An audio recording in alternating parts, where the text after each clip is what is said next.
পশ্চিমবঙ্গ নিয়ে আমাদের এত মাথা ব্যথা কেন? সম্প্রতি ভারতের ৫টি অঙ্গরাজ্যে নির্বাচন হয়েছে। ৩টিতে বিজেপি, ১টিতে কংগ্রেস, ১টিতে থালাপতি। কিন্তু কোনোটা নিয়েই বাংলাদেশের মানুষের কোনো মাথা ব্যথা নাই। মাথা ব্যথা পশ্চিমবঙ্গ নিয়ে। পশ্চিমবঙ্গে শুভেন্দু অধিকারী মুখ্যমন্ত্রী হয়েছেন। এখানে যদি অন্য কেউ মুখ্যমন্ত্রী হতো তাতেই বা আমাদের সমস্যা কোথায়? আমাদের তো কোনো সমস্যা নেই। আমার খুব অবাক লাগে, বাংলাদেশের পররাষ্ট্র উপদেষ্টা হুমায়ুন কবির সাহেব কাঁটাতারের বেড়া নিয়ে উদ্বিগ্ন এবং বলেছে বাংলাদেশ এটা ভয় পায় না।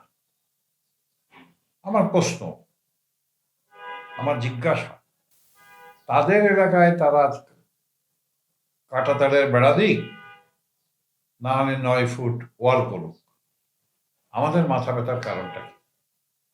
আমরাও যদি কাঁটাতারের বেড়া দিই বা ৯ ফুট ওয়াল করি, তাদের ভারতের কি সমস্যা? আমরা কেন পায়ে পড়ে ঝগড়া করতে যাব? একটা অঙ্গরাজ্যের সাথে আমাদের কথা বলার তো কোনো দরকার নাই। তাদের কাজ তারা করবে, আমাদের কাজ আমরা করব। আমরা দেখব, কথা বলবো কার সাথে? ভারতের সরকারের সাথে। আমি বিনয়ের সাথে উপদেষ্টা মহোদয়কে বলবো, আমাদের দেশের যখন শপথ অনুষ্ঠান হয়, তারেক রহমান যখন প্রধানমন্ত্রীর শপথ গ্রহণ করেন, তখন ভারতের প্রধানমন্ত্রীর রিপ্রেজেন্টেটিভ জয়শঙ্কর বাহাদুর এবং ভারতের ডেপুটি স্পিকারকে পাঠিয়েছিল। ওইখানে তো মমতা বন্দ্যোপাধ্যায় আসার কোনো সুযোগ নেই, বা অন্য অন্য অঙ্গরাজ্যের কোনো মুখ্যমন্ত্রীর আসার কোনো সুযোগ নেই। আপনারা নিজেরাকে এত ছোট মনে করেন কেন? আপনি হুমায়ুন কবির সাহেব ভারতে গিয়েছিলেন, আপনি কার সাথে দেখা করেছেন?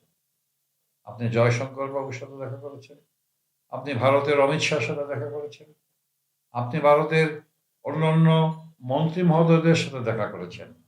কোনো অঙ্গরাজ্যের কারোর সাথে তো আপনার দেখা হয় নাই।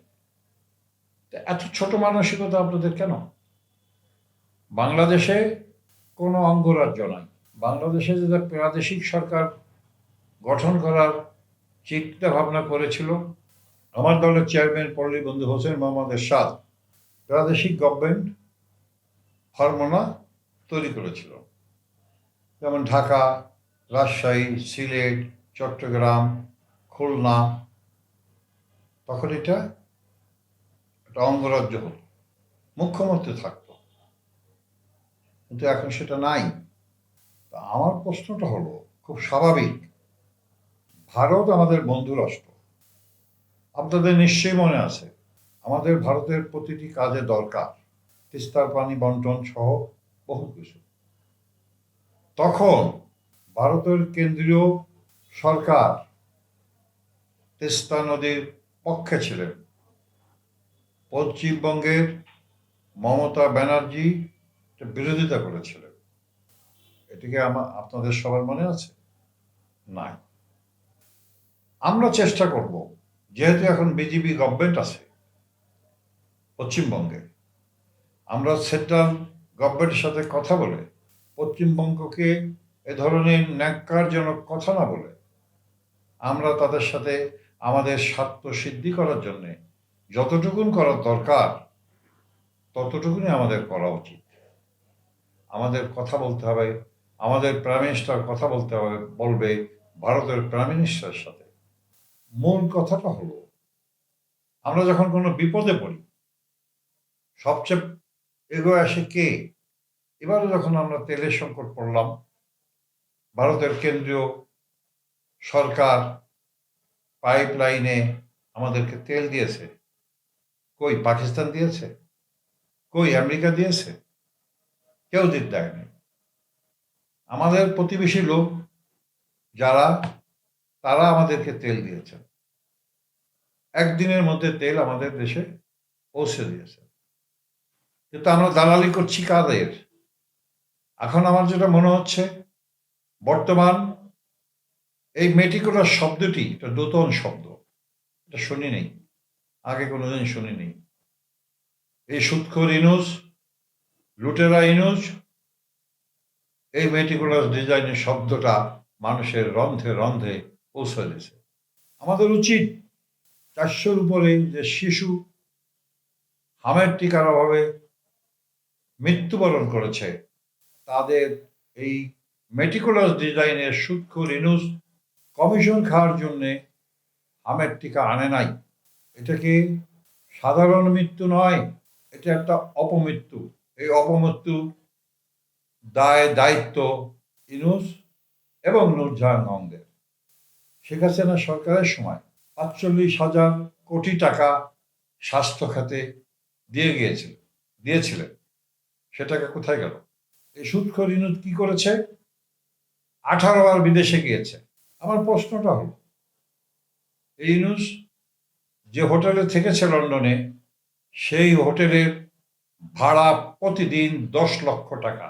আমার জিজ্ঞাসা, এই লম্পট, সুৎখোর, লুণ্ঠনকারী, মব সৃষ্টিকারী, দেশকে ধ্বংসকারী ইউনূস এই টাকা কি ওনার বাপের টাকা দিয়ে উনি হোটেলের ভাড়া দিয়েছেন? 36 জনকে নিয়ে উনি লন্ডনে গিয়েছেন, প্রত্যেকটা রুমের ভাড়া 10 লাখ, 7 লাখ, 8 লাখ। এটি কি ওনার আব্বার টাকা, ওনার নিজের টাকা?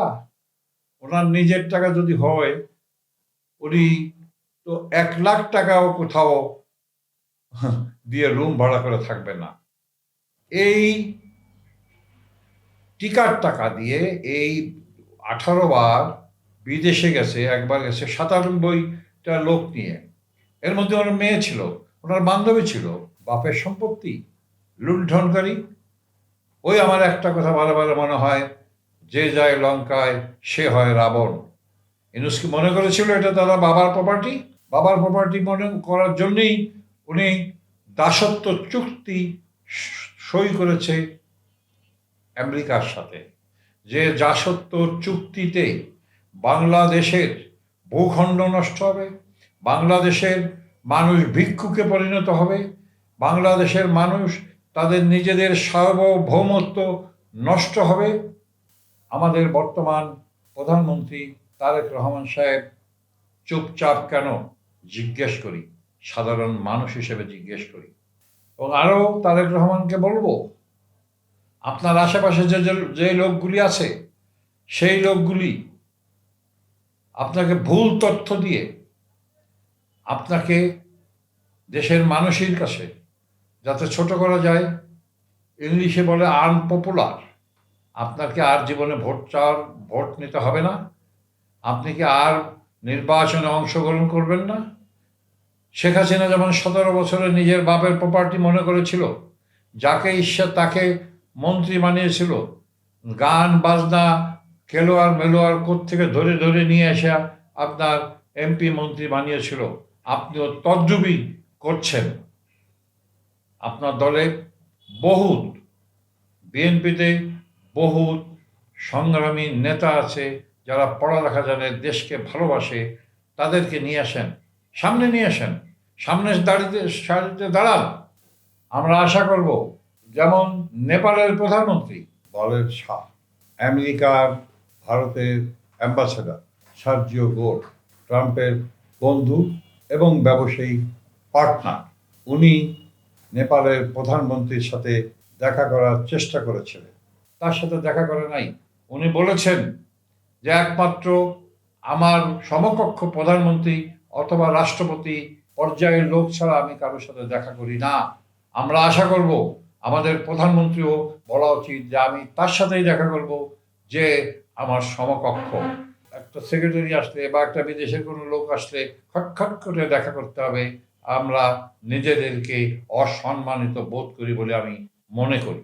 তাই আমি বলবো, এই মেটিকুলাস ডিজাইনের হত্যাকারী, লুণ্ঠনকারী, চরিত্রহীন ইউনূসকে এবং তার দোসরদেরকে অবিলম্বে দুর্নীতির দায় এবং হত্যার দায়, শিশু হত্যার দায়ে তাকে গ্রেপ্তার করুন এবং বিচারের আয়তায় আনুন।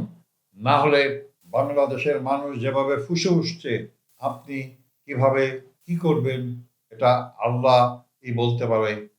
আমি মনে করি, আমি আশঙ্কা করছি শেখ হাসিনার মতো আপনাকে অন্য দেশে চলে যেতে না হয়, আপনাকে মানুষ বিতাড়িত না করে, আপনাকে মানুষ এভাবে চলতে হলে আস্থা করে এমনভাবে নিক্ষেপ করবে, সেখান থেকে দুর্গন্ধ দুর্গন্ধ দুর্গন্ধ ছাড়া আর কিছু বের হবে না।